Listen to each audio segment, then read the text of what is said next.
খাবার ও ঔষধ নিয়ে আরজিকরের জুনিয়র ডাক্তাররা হাজির হলেন কেশপুরে। খাদ্য সামগ্রী ও ঔষধ নিয়ে বন্যার জলে পোশাক ভিজিয়েই কেশপুরের প্লাবিত এলাকায় ঢুকে পড়লেন আরজিকর মেডিকেল ও মেদিনীপুর মেডিকেলের জুনিয়র ডক্টররা। সারাদিন কেশপুরের টাবাগেরা এলাকায় একটি মেডিকেল ক্যাম্প করেছিলেন তারা। আরজিকর কাণ্ডের কথা স্মরণ করিয়ে সে ক্যাম্পের নাম দেওয়া হয়েছিল অভয়া ক্লিনিক। পাশাপাশি একটি ত্রাণ শিবিরও তারা করেছিলেন, যার নাম ছিল অভয়া ত্রাণ শিবির। সারাদিন সেই শিবির চালানোর পর বিকেল 3টে নাগাদ কেশপুরের কানাখালী গ্রামে হাজির হয়ে যান সেই জুনিয়র ডাক্তাররা। কানাখালী গ্রাম কেশপুরের 11 নম্বর অঞ্চলের সবথেকে প্লাবিত এলাকাগুলোর মধ্যে একটি।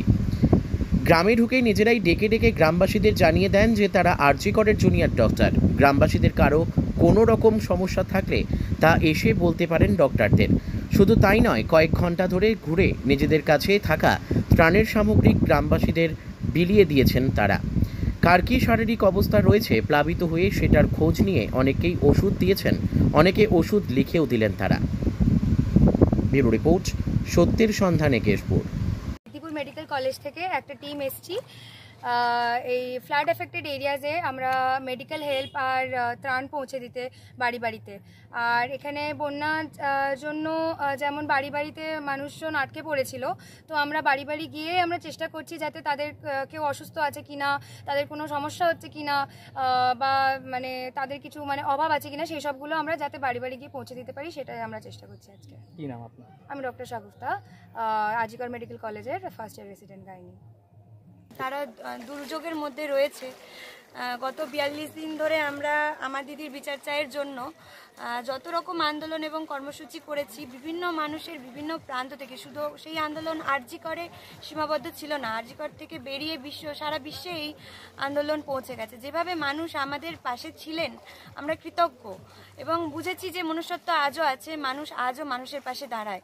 সেই ভালোবাসা, সেই বিশ্বাস ভরসা নিয়ে তাদের ভালোবাসা যেভাবে পেয়েছি, তারা অনেকভাবে স্বাস্থ্য ভবনে যেভাবে আমরা রাস্তায় পড়েছিলাম ঝড় জল বৃষ্টি উপেক্ষা করে, তারা আমাদের সার্ভাইভ করার জন্য অনেক যাবতীয় জিনিস দিয়ে আমাদের সাহায্য করেছিলেন।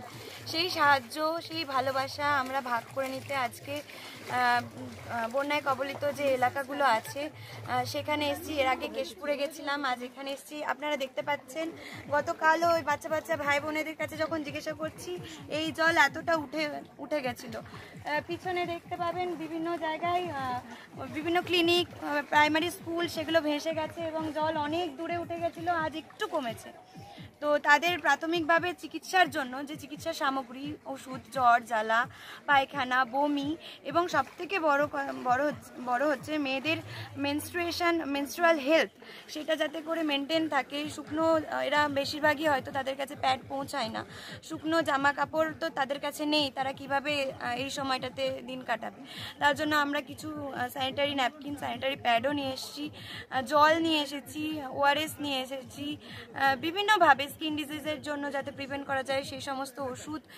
ডাক্তাররা আজ আরজিকর থেকে বিভিন্ন ডিপার্টমেন্টের ডাক্তার আমার সাথে আছেন, ডাক্তার গাইনি, উনি গাইনি ডাক্তার, ওনারা সবাই রকম এসছেন যাতে করে এই বন্যার জল ডিঙিয়ে তাদেরকে না যেতে হয়। আমরা এসেছি ভালোবাসা পৌঁছে দিতে, মানে আমাদের মানুষের পাশে আছে এই ভরসাটা দেওয়ার জন্য। ওনারা আমাদের পাশে ছিলেন, আমরা ওনাদের পাশে আছি এবং তার সাথে এটা বলার জন্য ওনারাও যেন হাল না ছাড়েন এবং আমরাও যেন আমাদেরকেও ওই হাল ছাড়তে না দেন।